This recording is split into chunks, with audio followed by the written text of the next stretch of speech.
Hello po, good afternoon. Siguro naninibago kayo dahil ako lang mag-isa ngayon dito sa segment na makikiraan po. Hari nawa po datnan tayo ng kapayapaan, kagalakan at kasiyahan sa mga oras na ito. Good afternoon po. Shout out muna din po muna tayo gaya ng ginagawa ni Kuya John V. Everyday. Shout out po kay Sir Elmer Francisco.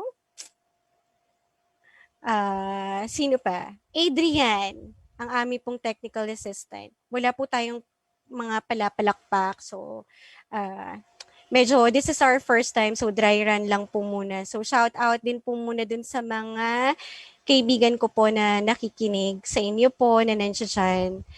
Shout out sa kina Sir yung mga kasama ko po dito sa Elmer Francisco Radio station po. Good afternoon po sa inyong lahat.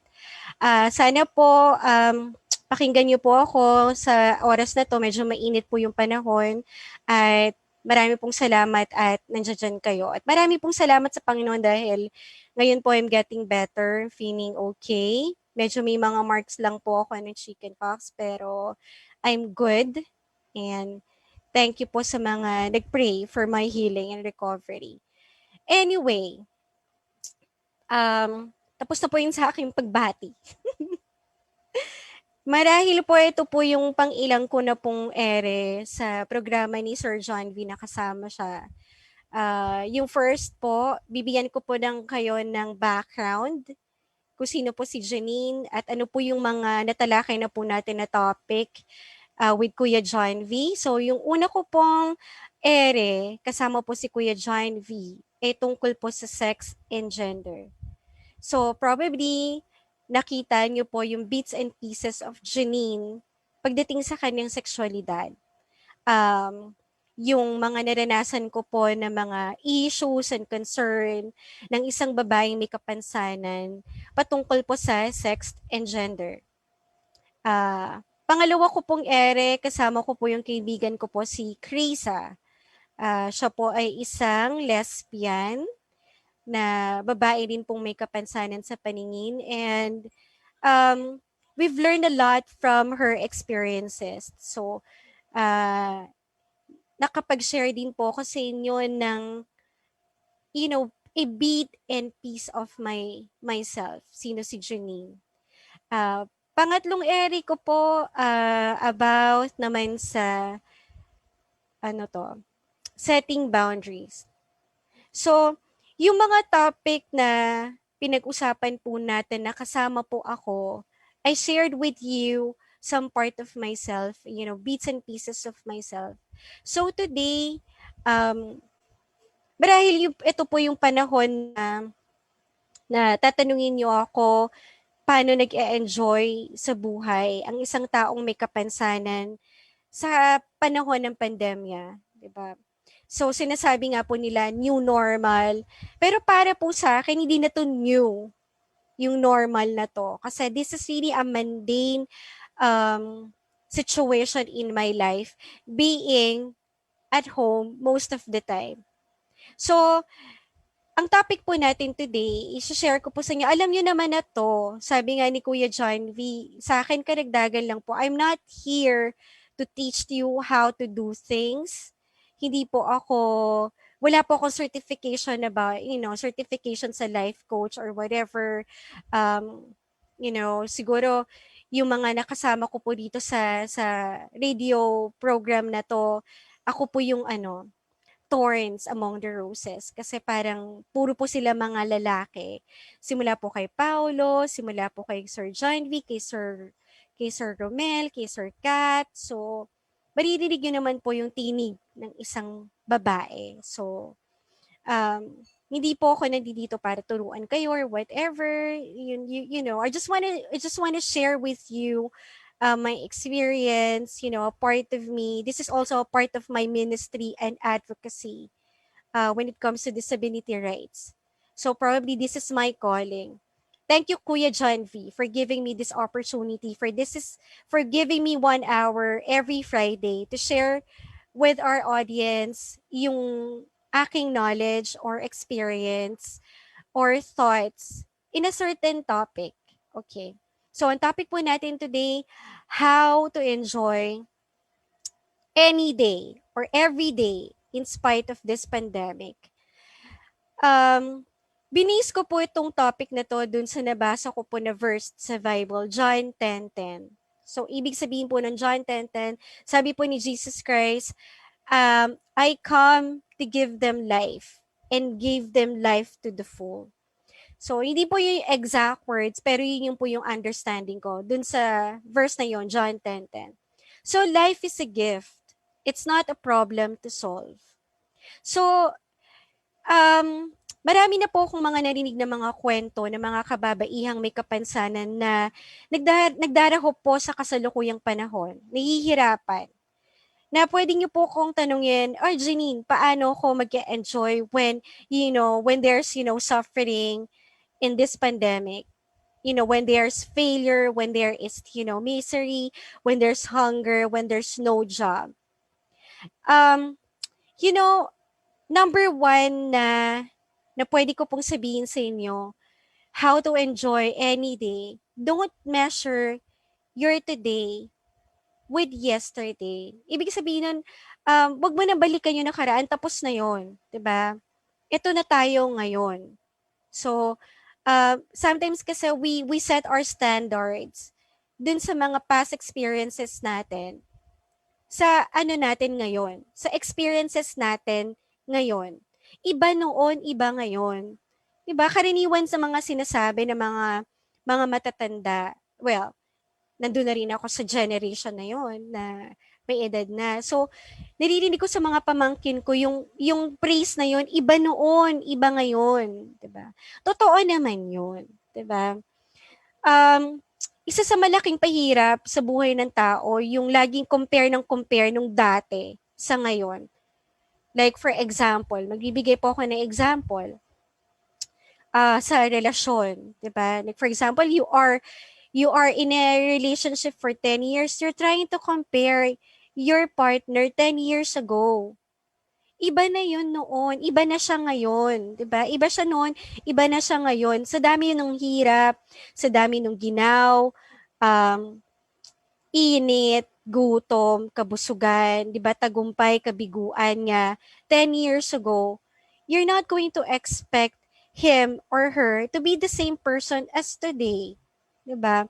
Yung tayo ng reklamo ngayon, dati ganito kami, ganito, ganyan, ganyan. Hindi kami ganyan dati. So we're focused in the past that we forget what is new today na wala noon, 'di ba? For example, sa mga magulang, that's why I always say savor the moment. Minimize the pain, maximize the pleasure. Sa mga tatay, nanay ngayon na may mga bata pang mga anak, savor the moment na nahahalikan niyo pa sila, nayayakap niyo pa sila, napapaliguan niyo pa sila, yung nandun pa rin yung pangangailangan nila sa inyo, savor the moment. Kasi when the time comes na malaki na sila, you're gonna miss them. No, pero still, you don't have to measure your today dun sa yesterday. Kasi today, pwede sa may mga anak na mga kabataan ngayon. Pwede niyo sabihin, hindi na ako hinahalikan ng anak ko ngayon, hindi niya na ako pinapansin, hindi niya na ako kinakausap. Pero, naisip niya rin ba na ngayon hindi mo na siya pinapaliguan? Hindi mo na siya kailangan asikasuhin kasi he can or she can take good care of herself or himself. So that's also one thing that we have to be grateful for. Sabi nga, new experiences should be look in the new perspective. And the new things should also be seen in a new frame. 'Di ba sabi nga yung mga bago nilalagay sa bagong lalagyan. So yung mga bagong karanasan natin dapat tinitingnan natin yan sa bagong anggulo. Kasi sabi nga new heart, new mind, new things is, would really have that, if we always keep our heart open to new things, our mind new open to new knowledge, we will receive new blessings. Sabi nga sa Bible, there's a new blessing in each morning. So we have to be grateful for that. 'Di ba? We have to look for good things. Sabi nga niya, sabi nga din sa Bible na we will always be successful in looking for good things. And we can also be, successful in looking for bad things. Kasi in every situation, there is good and bad. So it's our choice. You have to look for good things. That's number 2, diba? You have to always look for good things every day. Sabi nga, there's no 2 days alike. Magkaiba palagi yung everyday natin. 'Di ba? Kasi yung everyday natin iba din naman yung nangyayari. Hindi mo pwedeng sabihin, like for example, if you're going to ask a person, "Oh, hey Janine, how are you doing today?" Same old, same old. Those were the days like that. You know, I'm going to avoid that kind of person na laging sasabihin, those were the days, those were the days. Buti pa noon, buti pa noon. Nakakapikon kayang kausap yung mga ganong tao, 'di ba? Yung parang wala nang nakitang maganda sa panahon na ito, 'di ba? May mabuti rin naman na naidulot ang pandemya. Number one, the advantage. We get closer to our family, 'di ba? We spend time more with them. Yung natuto tayo ng ibang mga skills. Like, like for example, sa iba, lagi nga ako nakakakita ng mga Facebook Live, YouTube, blog, na this pandemic, they learn new things. They learn how to cook, diba? They learn how to bake. They learn how to do carpentry. Ako, itong pandemya, nung hindi ako masyado abala, binaliktad ko yung kwarto ko, naglinis ako, parang ni-scrub ko yung dingding, 'di ba? Just to keep yourself busy. Kasi when you're not busy, um, you have when you're not busy, you have to keep yourself busy also. So as not to be depressed, so as not to be lonely, so as not to be sad. Ako nung itong pandemya, I spend more time on Facebook chatting with my friends. Kasi dati nung busy ako sa trabaho, nung wala akong magawa, although this is not really, something new to me, pero wala talaga akong time mag-chat sa mga kaibigan ko. Pero nung pandemic, we created a group chat dun sa mga friends ko nung high school. And it's really a good feeling na you get connected again after so many years or so many months of not being in contact with them. So yun din yung bago na dala ng pandemya. Um, ano pa ba? Uh, na na napansin ko na yung mga kabataan ngayon mas nakikipag-usap sila sa kanilang mga magulang ngayong pandemya, 'di ba? Um, ano pa? Ano pa yung mga bago yung mas lumakas nga yung internet ko, 'di ba? Thank you sa PLDT. Dinagdagan nila yung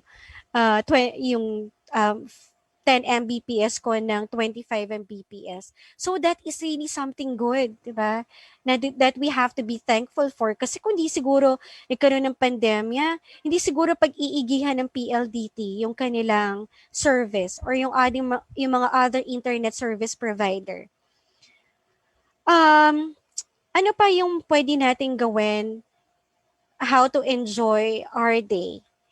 Um, Sinabi ko na yung how, we don't have to measure our yesterday uh, with today, or don't set your standards with your past experiences.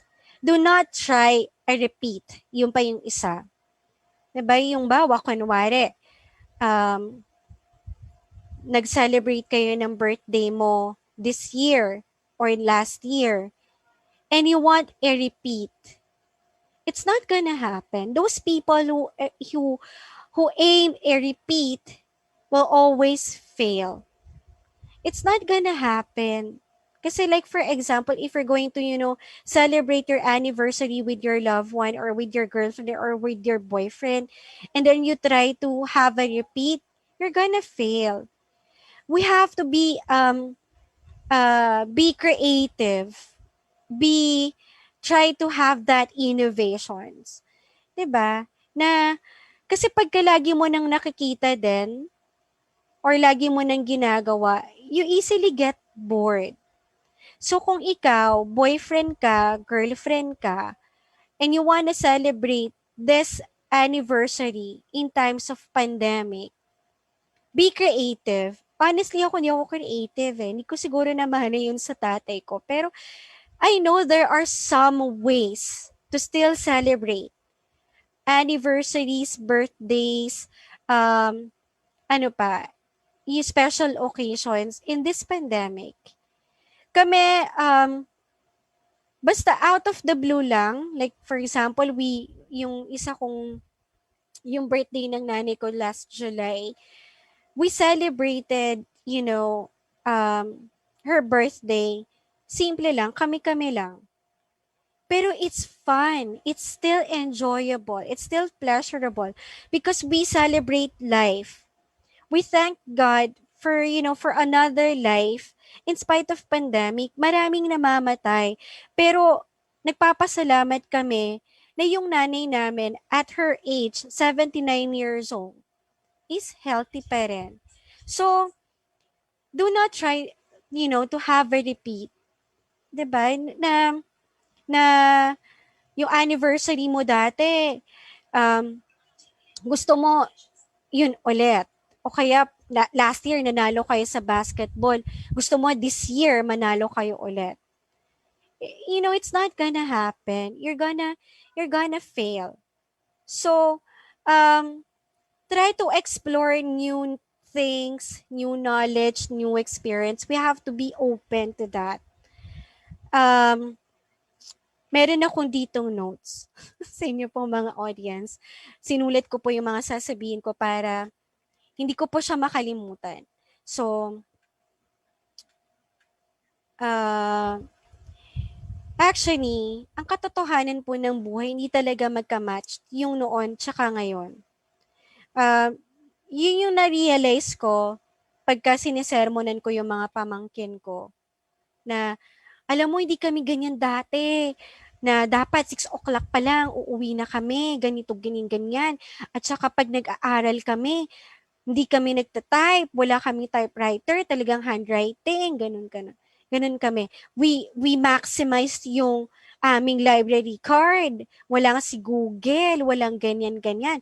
Buti pa nga kayo ngayon. So simple ng buhay nyo kasi one click lang ni Google. 'Di ba, nandiyan na yung sagot. Pero kami noon dati, hindi ganoon, ganyan-ganyan. So, we have to be patient in doing some research.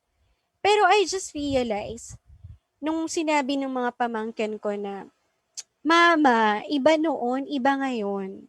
Kasi noon wala pang technology. So, naisip ko, ay, tama pala. So, may mga disadvantages and may mga advantages din yung noon at saka ngayon. Pero, it's done. We have to, think and look for the good things today. Tama naman talaga sila, 'di ba? Na ang easy na ng buhay natin ngayon. Nandiyan lang si Google or nandiyan lang si Siri. Nandiyan na agad yung sagot. Pero may mga disadvantages din naman 'yun, 'di ba? So, sabi nga nila, when you wear new clothes, hindi mo naman siya tatagpian ng lumang damit. Hindi siya bagay. So, hindi talaga magkabagay yung noon tsaka ngayon. So, do not try and repeat. Do not try to measure your today sa yesterday. Do not set standards with old experiences with new ones. And do not try or repeat. It's not gonna happen. Yun yung mga tips then how to enjoy your day or any day.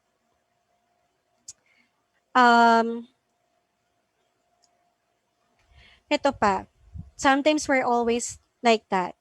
We're always trying to look for something that, negative. We always grumbled. Diba? Yung mga, may kakilala po ko na ganyan na tao na tuwing kausap ko siya, puro na lang reklamo, wala na akong narinig sa kanya na maganda. Minsan tinanong ko nga siya, um, friend, wala ka na bang ibang nakikitang maganda sa buhay mo, puro reklamo? Kasi, God, God will not going to bless you if you keep on grumbling or complaining. Diba? It's okay to vent out. It's okay to say your sentiments.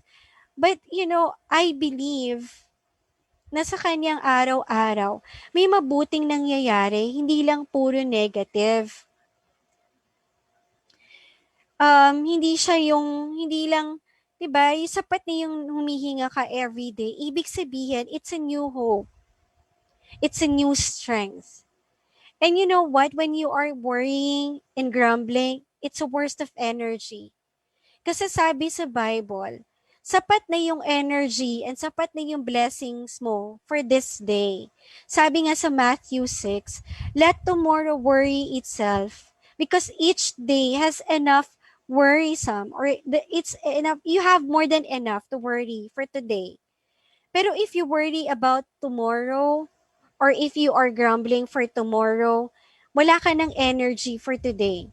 Kaya hindi mo na nakikita yung mabuting bagay na nangyayari ngayon na ipinagkakaloob ng Diyos or ng universe sa'yo. So, we always have to have that grateful heart. Kahit naman tayo, di ba? We want to give to those people who are a grateful recipient.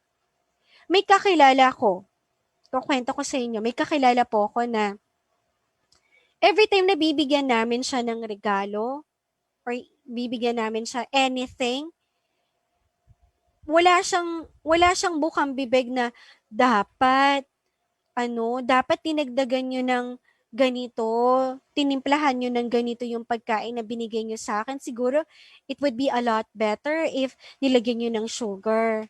O kaya naman po binigyan namin siya ng damit. Ay, sana ang binigay niyo sa aking color blue or sana binigay niyo sa aking color green. Parang naisip ko, ano ba naman 'to, 'di na lang magpasalamat na nabigyan siya at naalala siya. So, puro na lang reklamo.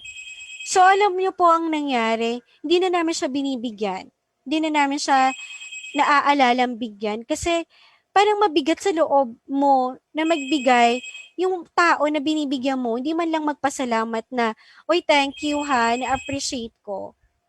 Gano'n din tayo sa Diyos. Pag we are very appreciative, God will give us more blessing. So, dapat din po, we are open to surprises. 'Di ba? Na huwag tayong expect. Siguro siya nag-expect siya ng gano'n. So, na-disappoint siya. So, we don't have to um, expect. We have to expect the unexpected. Ako po, personally, gusto ko na nasosorpresa. Gusto ko po yung you'll give me a heart attack. Hindi, joke. Uh, Gusto ko po yun, nasasurpresa ako na, yun nga ba yung share ko lang sa inyo yung birthday namin nung kakambal ko kasi may kakambal po ako eh. So sabay kami nagba-birthday, syempre. Ngayon po, um, hindi ko alam na may sorpresa yung mga anak niya sa kanya. So dinamay na rin nila ako sa kanilang sorpresa, birthday party na surprise. Alam niyo po, kahit alam ko na may idea na ako na sosurpresahin nila yung mama nila. Alam niyo po ako pa po yung talagang super dramatic yung peg ko or yung emo ko. Kasi ako pa po talaga yung umiyak. Kasi nung nakita ko po yung reaction ng kakambal ko na wala siya talagang clue na may birthday party siya kasi pumasok po siya sa trabaho. Ako po kasi nasa bahay lang. So I know that they're preparing something for their mom. Ako po talaga parang, oy, nasurpresa ako. Pero, 'di ba? Pero ang totoo, alam ko na po. I love surprises. Siguro pag din sa mga minsan nga po sinasabi ko dun sa partner ko po, dun sa boyfriend ko, minsan na pagka nagkasama tayo, surpresahin mo din ako paminsan-minsan. 'Di ba? Expect the unexpected. Gusto ko po 'yun. Simple lang naman kasi akong tao. Hindi naman ako yung high maintenance na girlfriend or high maintenance na kaibigan.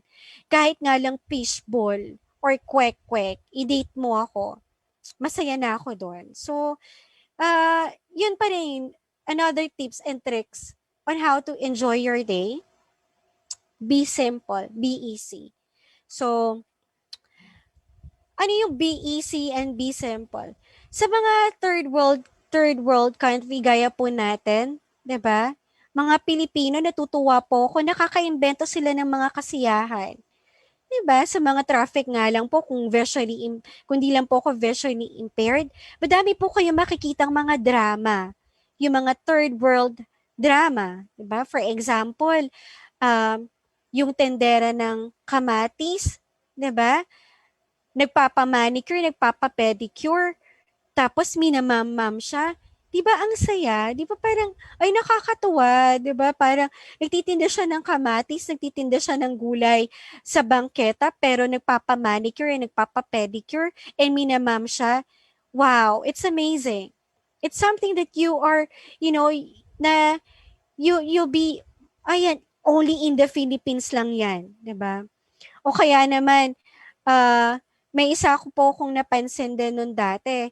Ano sila, mama siya na wala siyang kapote, nang ginamit niyang kapote, plastic lang. 'Di ba? Na parang, wow, 'di ba? Very creative ang mga Pilipino. 'Di ba?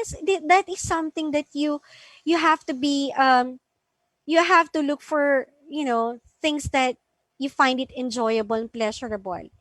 'Di ba sa traffic nga pagka nagutom ka, kahit saan meron ka makikitang nagtitinda, 'di ba? Parang anything you want, nandoon, they have it. Bawa, kailangan mo ng mani. Uy, may papanik na nagtitinda ng mani sa bus. 'Di ba? Yun yung mga third world drama sa Pilipinas mo lang makikita. 'Di ba? O kaya mineral water, na uuhaw ka, merong mineral water. Minsan nga sa traffic, minsan ako po itong type ko din po minsan yon, eavesdropping. Ano ba yun sa Tagalog? Nakikinig sa usapan ng may usapan. Sa akin po parang entertaining yon. Para lang po hindi ako mabored. Pinapakinggan ko po yung mga kwentuhan ng ibang mga tao sa bus o kaya sa MRT. Minsan nga po, nakikinig pa nga rin ako ng I know, it's not right, pero hindi man po ako nakikisabat. Pero I find it fun and enjoyable, just, to entertain myself. Sa MRT, meron po ako na nakita or hindi nakita. Okay, nakita na rin. Or narinig na eksena, magjowa sila or mag-boyfriend-girlfriend sila, nag-aaway sila, na nahuli yata nung babae, yung boyfriend niya na may kateks na iba. Alam niyo po sa akin, uy, nakinig ako. I know it's not right, pero I find it enjoyable para lang hindi ako ma-bored. 'Di ba? That is something good then. 'Di ba? We have to be easy. We have to be simple. Anyway, mag-break muna po tayo. Bilis ng oras. So, I'm going to do more elaboration, or I'm going to elaborate that tips, yung be easy, be simple, so that we're going to enjoy our day, every day. Go, Adrian. Thank you, Adrian.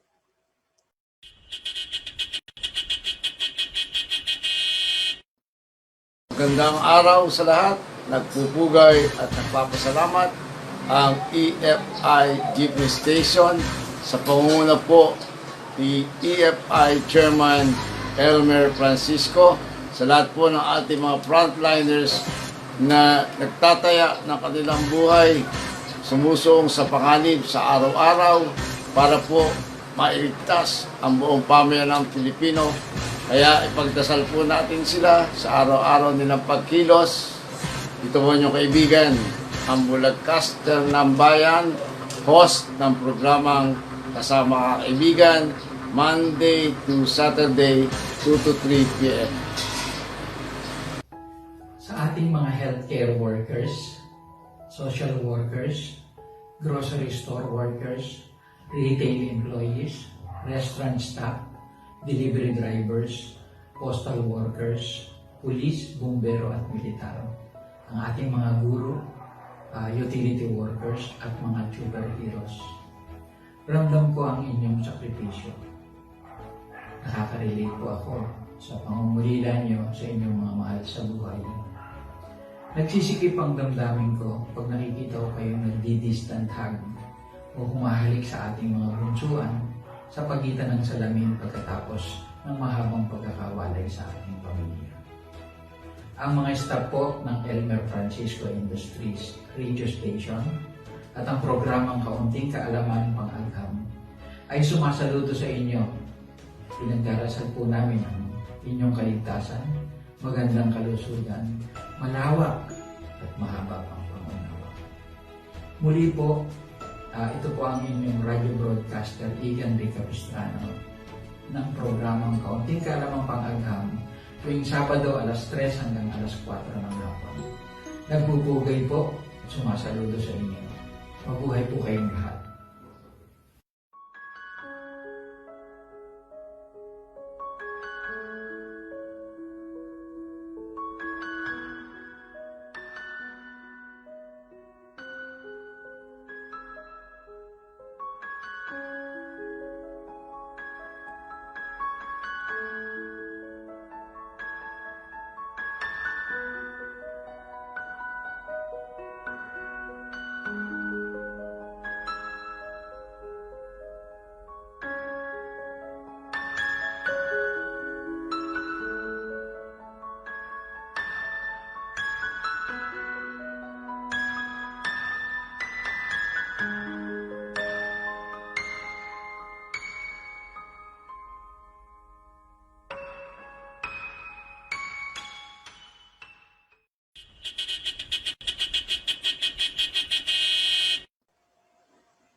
Hello po, welcome back. Thank you po dun sa ating mga broadcasters, sila Sir Rick, si Sir Romel, si Sir Kat, and Sir John V.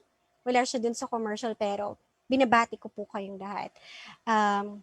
Maraming salamat po at pinapataba niyo po ang aming mga utak at ang aming mga puso at karagdagan po sa aming personalidad ang inyo pong mga ibinabahagi araw-araw. Maraming salamat. Okay, going back to our topic, how to enjoy our day. So, nasabi ko na yung be easy. Diba? So, we have to, be simple. Siguro pagka masyado kasi tayong marunong, maboboring din, di ba? Marami na ako na-meet na mga taong matatalino na boring silang kausap. Dapat you have to know how to engage in a conversation. Actually, minsan nga po napansin ko, dun sa mga YouTube na maraming mga likes, yung mga subscribers, alam niyo po, it's more fun. It's not, minsan nga nonsense yung content eh. Pero patawa lang sila ng patawa. So, di ba, minsan, babaan din natin yung ating IQ. Kung masyado tayong matalino and we want to, expand our network and connections and we want to enjoy our day, we have to sometimes pretend that we don't know anything. Kasi yung mga conversation na ang lalakas ng tawanan, kung tutuusin po, wala talaga siyang kwenta. Alam niyo po, meron akong kaibigan na namimiss ko na nga po yun. Hi, Raymond. Namimiss ko na po yun. Elementary, nakaklase ko po siya. Alam niyo po yung mga kwento niya, yung mga kwento po niya sa amin, tuwing nagkakaroon po kami dati ng mga get-together. Yung mga nakakatawa na pangyayari po nung elementary kami. Even sa akin po, pagka nade-depress ako, and napifeel ko na ma-magnify yung aking disability, alam niyo po, I'll make fun of it, yung aking disability. I'll try. Just to get rid of that pity feeling. And just to, gain that compassion. Dito po sa pamilya namin, minsan natatakot sila na pagtawanan ako pagka nadadapa ako o natatapilok ako or siguro by ano lang din yun, case to case basis. One time, ano po ito, yung paano ko po na-enjoy tong very embarrassing moment of my life. Share ko po sa inyo. Nag-aaral po ako nun sa Atrieve. Tapos, nagtatranscribe po ako the whole day. So, medyo hilo-hilo na po ako nun. Bumaba kami ng ate ko sa Shaw Boulevard kasi po pupuntahan niya po yung asawa niya sa San Miguel.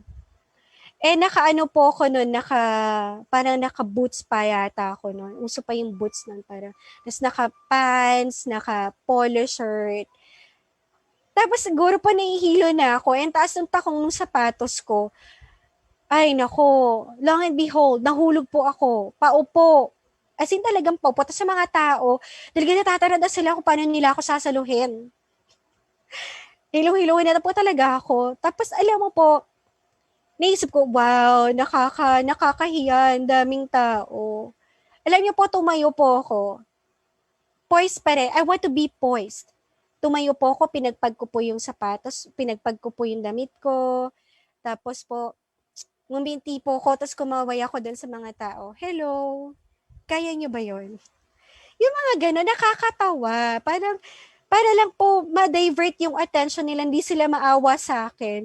Nagpatawa po ako na, hello, kaya nyo bang gawin yun? Hindi nyo kayang i-repeat yun. Ako lang nakakagawa nun. Tapos po, nung kami dalawa na lang ng ate ko, pero talagang masakit. Masakit po yung puwet ko nun. Sabi ko sa ate ko, te, marami ba nakakita? Oo, kaya, marami kayo nakakita. Di bale, okay lang, di ko naman sila nakita. Diba? Yung mga ganon po na mga situation na sometimes we have to, look for something entertaining, humorous. Kasi kahit naman po ang Diyos naging humorous din siya, 'di ba?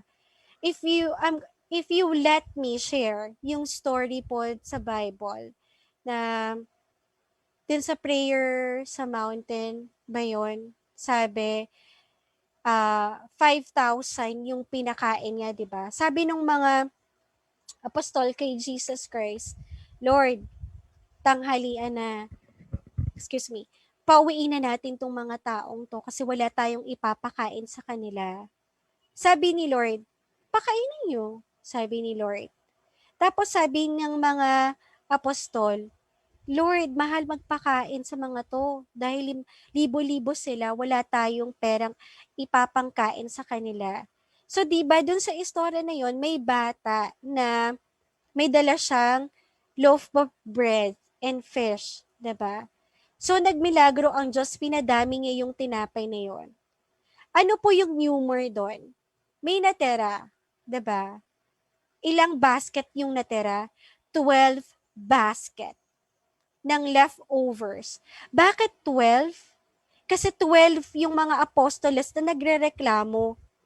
So I think that is humorous, 'di ba? Nakakatuwa na sinabi ni Lord, o ayan, panay kayo reklamo, o yan, sige, tigi-tigi sa kayong basket. Yan ang pagkain nyo for the whole week. 'Di ba? Ano pa? Ano pa po ba yung humor sa Word of God na naalala ko?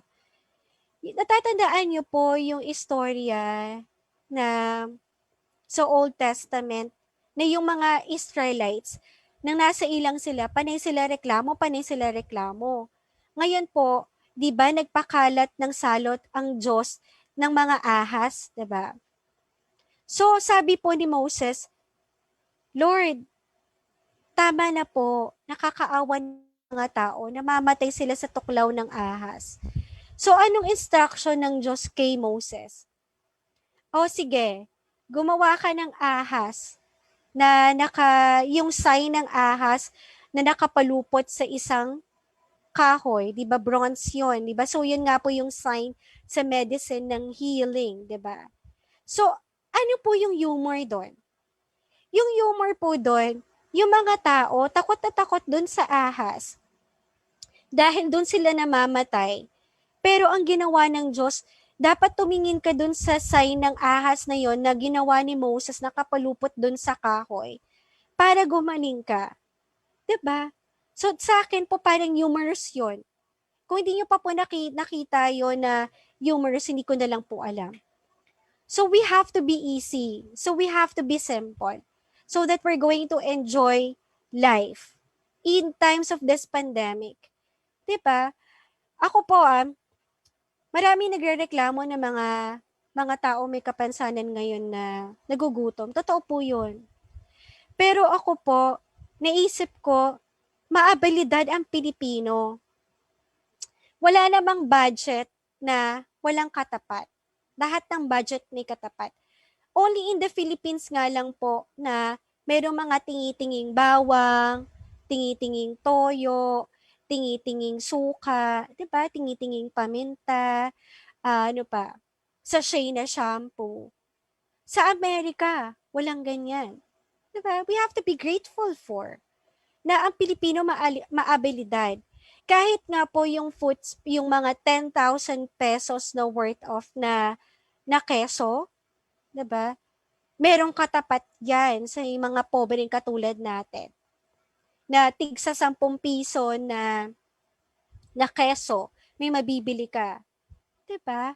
Yung sa mga hamon po, yung mga strap na mga hamon, may nabibili ka rin po niyan.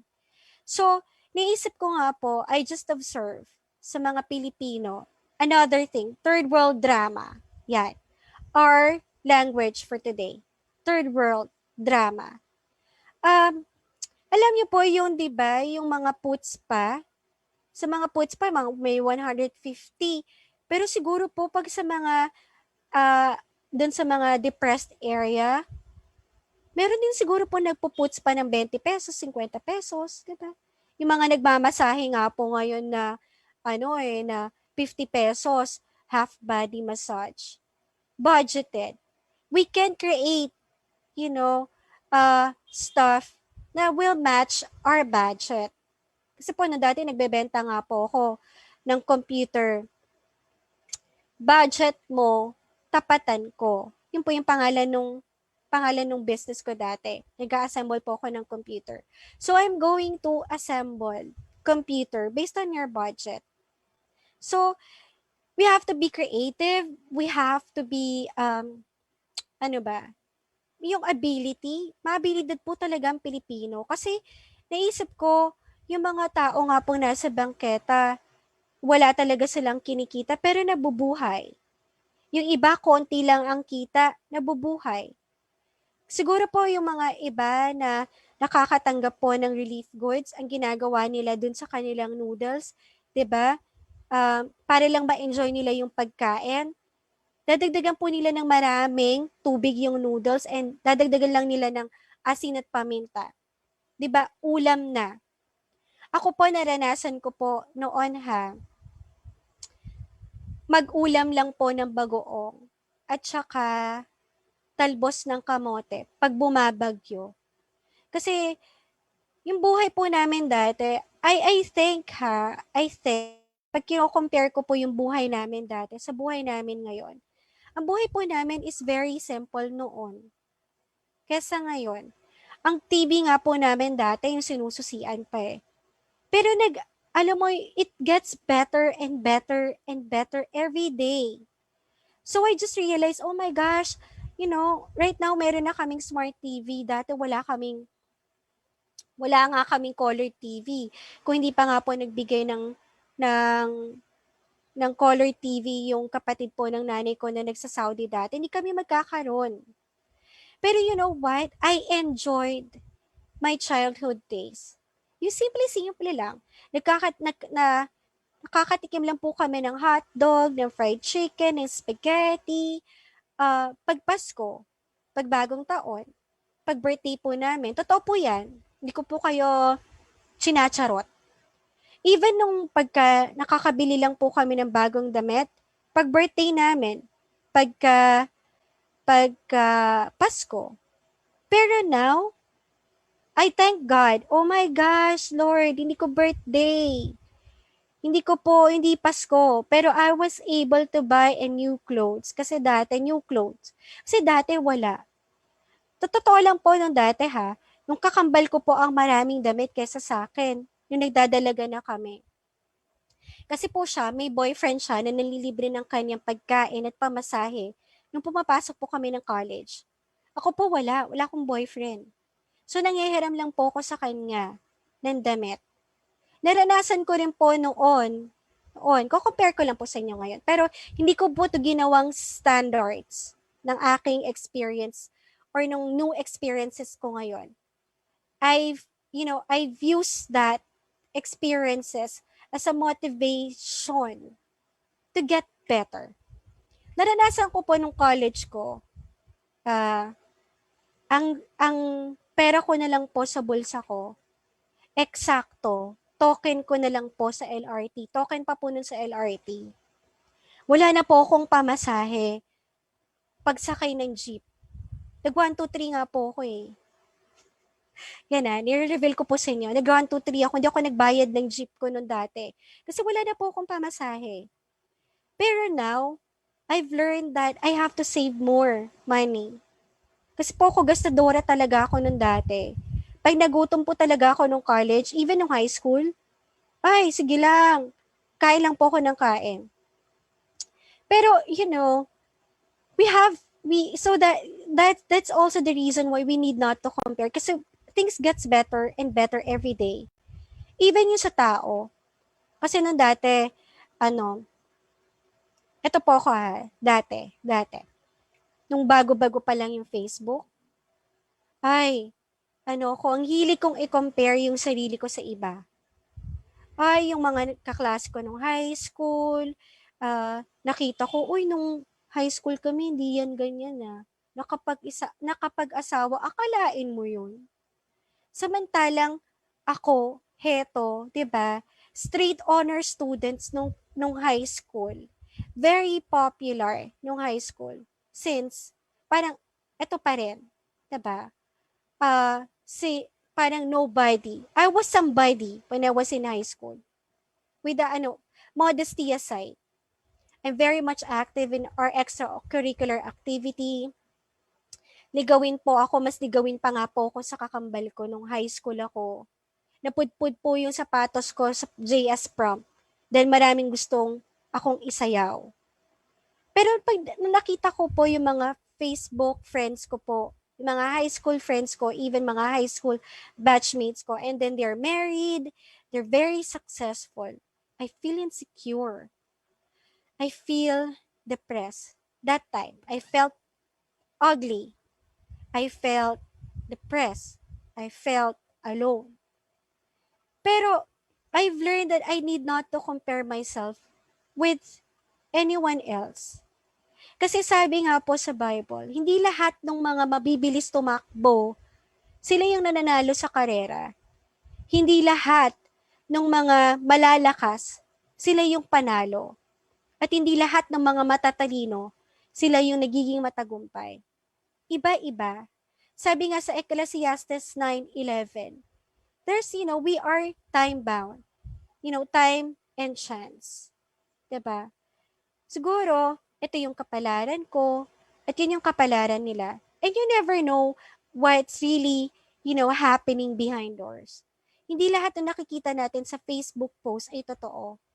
So we need not to compare ourselves, or we need not to be insecure or feel ugly na we are nobody, that I am nobody, na wala akong nakamit na tagumpay sa buhay because yung mga klase ko, masasaya sa buhay, may kotse, may magandang bahay, may asawa, may anak, nasa ibang bansa. And ako wala, nandito pa rin sa Pilipinas. I quit, reading posts like that. Kasi, hindi dahil sa naiinggit ako or hindi dahil sa nagsaselos ako, hindi. Kasi, I feel proud of who I became ngayon because of my disability. I'm proud to say that I became more matured.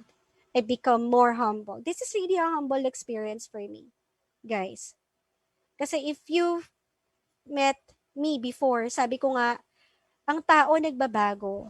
10 years from now, 20 years from now, ibang Janina po yung makikita nyo.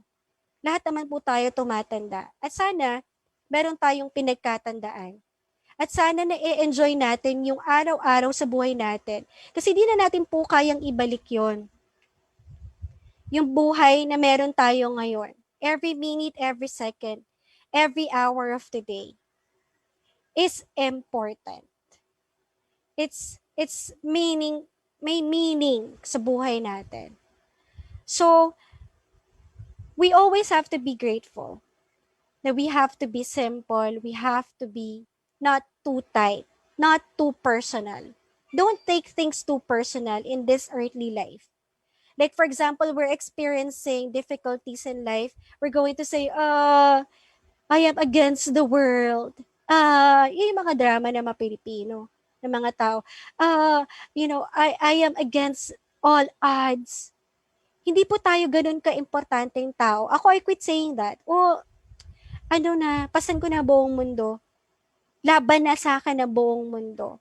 Hindi ako ganun ka-importanteng tao para yung buong mundo mag-formulate ng things, to destroy me. Well, sabi ko nga, bilang closing na po, na wisdom that I can share with you. At the end of the day, the things that happen, yung mga nangyari sa araw na ito, o dun sa mga nakaraan, it's not really that, yung nangyari. It's our attitude that makes good or bad. The event that happened today, it's not what it makes good or bad. It's our attitude. Same heat, melt the candle and hardens the clay. It's our choice. Itong araw na to, kung wala tayong nakitang maganda sa araw na to, kasalanan na po natin yun. Kasi hindi natin tiningnan. So, baguhin po natin yung ating pag-iisip. Yun nga yung sinasabi ni Kuya John V, our values and our actions. So, as I close po this first time sharing my thoughts and experiences with you and my wisdom with you, I want to share, I want to close this in a prayer, a thankful and thanksgiving prayer. Okay. Father God, I thank you for today. I thank you for the new blessings that you bestowed upon us today. I hope that, those people that I ask, if I'm going to ask them right now, have you enjoyed your day? May natitira pa tayong ilang oras para makita natin, madatnan tayo ng kasiyahan, ng kagalakan at kapayapaan.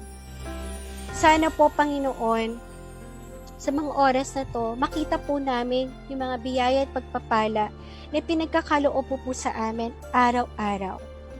It's a new blessings. It's a new hope. It's a new strength. It's a new wisdom. It's a new experience. At nawa po kami po ay datnan ng may bagong puso at bagong kaisipan sa mga biyaya at pagpapala po na pinagkakaloob mo po sa amin araw-araw. Nawa po maging appreciative kami, creative, innovative, and be a grateful recipient of your blessings. I thank you, Father God. I lift up all those people who have, difficulties, sickness, failures that they're struggling right now. There's always, a light at the end of the tunnel. I hope through your Son, Jesus Christ, they can see that light. Through Jesus Christ, they can find the way, the truth, and the new life at the end of the tunnel. I thank you, Father God. Thank you to God be the glory. So, tapos na po tayo. Sana po sa susunod na Friday, mapakinggan niyo po ako muli. Di kayo magsawa. Pahiraman niyo po ako muli niyo ng inyong oras, ng inyong pandinig, ng inyong, ng puso, At sana po wag kayong manghinawa. Makinig po tayo dun sa susunod po na programa. Marami pa rin po tayong matututunan na mga bagong aral. Maging bukas po ang isip at puso natin sa mga bagong kaalaman na magagamit po natin sa ating pang-araw-araw na pamumuhay. So muli po, ito si Janine Cruzet, ang inyong pong lingkod, Dios de Bendiga. Mama. See you.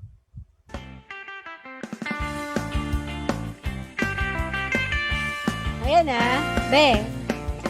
May 3 minutes pa ako para makapag-prepare si Sir Romel. Okay.